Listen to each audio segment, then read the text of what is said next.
What is up with you guys? Jaden here again.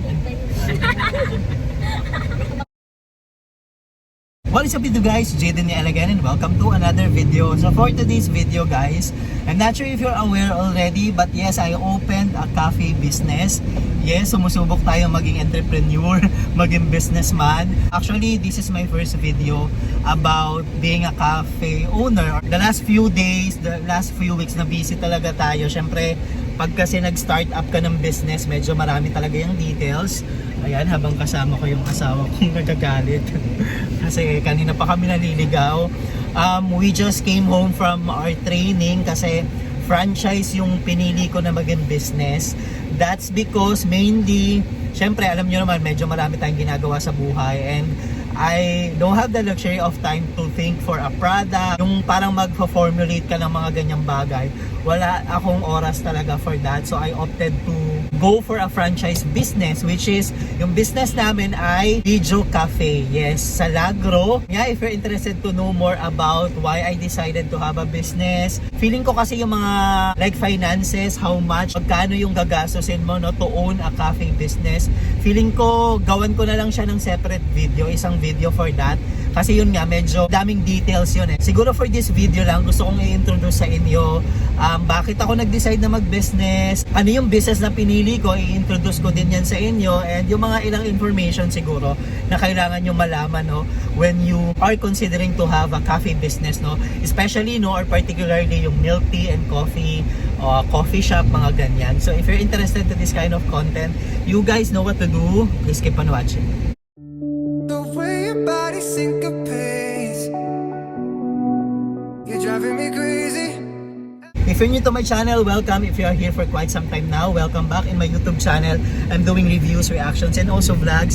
And if you haven't subscribed to my channel yet, I will appreciate if you will click that subscribe button there habang naririnig natin si Waze. Pasensya na guys kung medyo maalog, no? Pero sana naman medyo yan, okay lang sa inyo yan, no? So una, yun nga, na-introduce ko naman na ako yung may-ari ng Bijo Cafe Lagro. Yes, located siya sa Lanabal Street. That's actually across Lagro High School, no? Kung familiar kayo sa Lagro High School, katabi siya ng Lagro Elementary School. Yan, papakita ko yung address.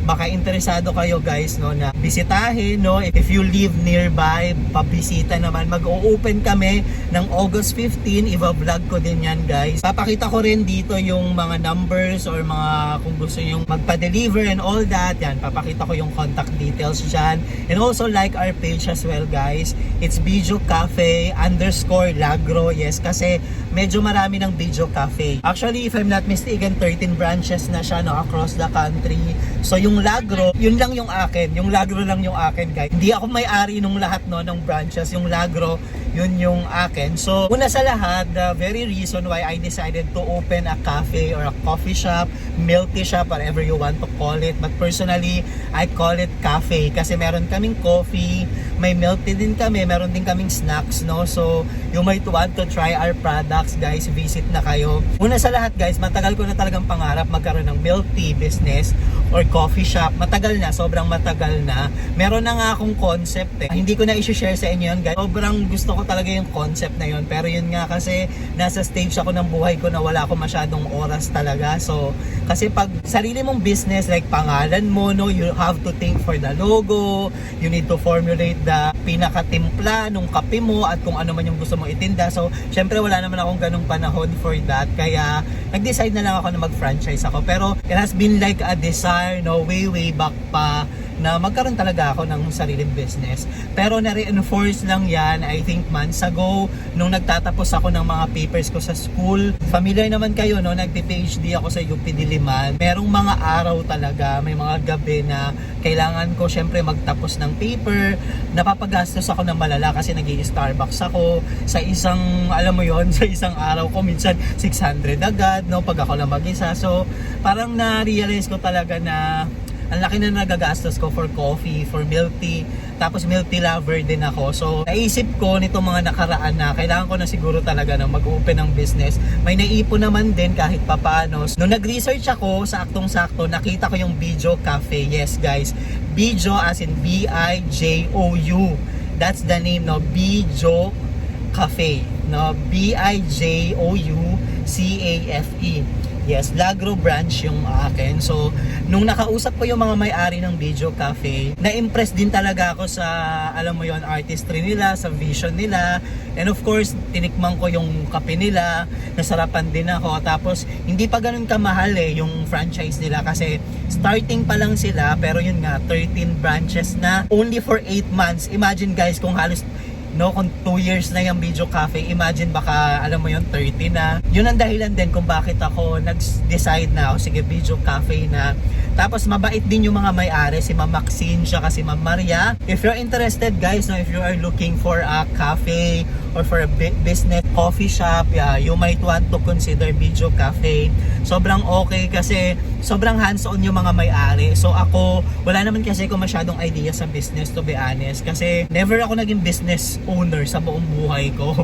Nagtitinda-tinda ng mga ganong bagay. Hindi ako ganon. So, buti na lang yung mga may-ari ng business, ng Video Cafe.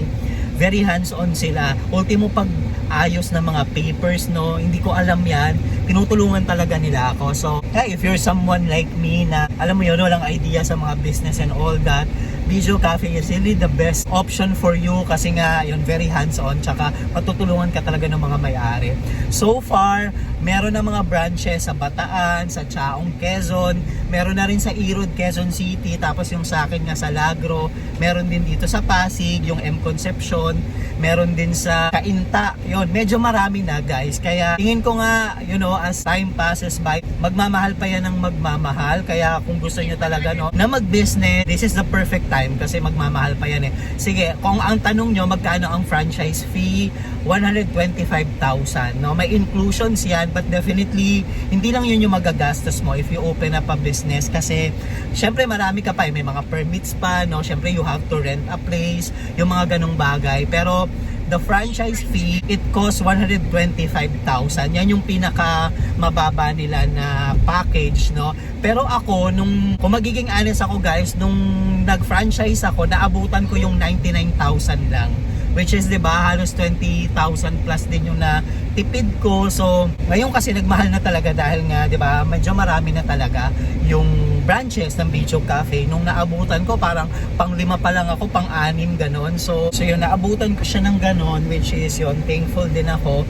Tapos it took mga 2 months din, bago mag-opening na kami finally. Papakita ko na lang sa inyo yung mga, like of course, the place where we are located, the logo, the milk tea, and the products and all that. So you might be interested guys, and abangan nyo, marami ko magiging content or bagong video about sa business ko, which is Video Cafe. I hope I'll see you there guys sa store mismo. But for now, that's all for this video, and thank you so much for watching. I hope I'll see you again on the next one.